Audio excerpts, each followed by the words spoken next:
Fins ara hem vist el cas de condicionals senzilles en què només necessitem que es doni una condició, però podem trobar-nos el cas de supòsits en què necessitem confirmar si es compleix més d'una condició. Anem a veure un exemple. Per exemple, tenim diferents candidats per a un lloc de feina i tenim aquí part del seu currículum, tenim si tenen o no grau superior i si parlen o no anglès. Veiem que la situació de cadascun dels candidats és diferent i aleshores per avaluar-lo anem a posar la fórmula. És apte per al lloc de feina, sí o no?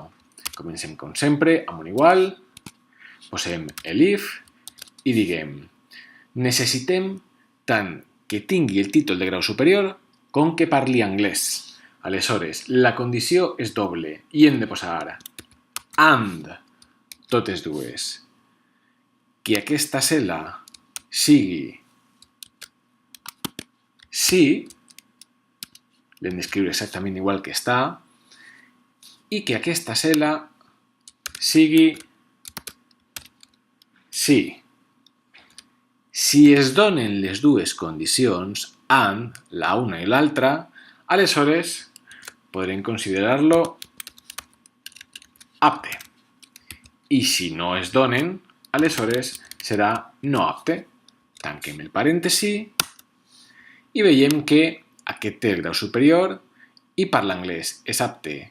Però a veure com s'aplica la resta. Clara té grau superior, sí, però no parla anglès, no apte. Guillem no té el grau superior ni parla anglès, per suposat és no apte. Llúcia no té el grau superior, però per contra sí que parla anglès, però necessitem les dues, no és apte. I Enric té el grau superior i parla anglès i per això el considerem apte. Anem a veure ara un supòsit diferent. Imaginem que tenim diferents candidats i tant es fa si parlen anglès com si parlen alemany. Les dues serien bones. Pot ser una o una altra o les dues, cap problema. Aleshores, anem a veure com fem la fórmula. Com sempre, comencem amb un igual i if, si, en comptes de posar and, com posàvem abans, perquè necessitaven que es compliren dues condicions, ara tant es fa que es compleix una com que es compleixi l'altra. Posem or, tant si aquesta és igual a un sí, com si aquesta és igual a un sí, aleshores, si bé una és sí o l'altra és sí, serà considerat apte. I si no, serà considerat no apte. Tanquem el parèntesi i veiem que dona igual que no parli alemany, perquè com que parla anglès i qualsevol de les dues es va bé, és apte. Alicia és apte. Arrosseguem. Què passa amb Marcel? No parla anglès però parla alemany, qualsevol de les dues es va bé, és apte.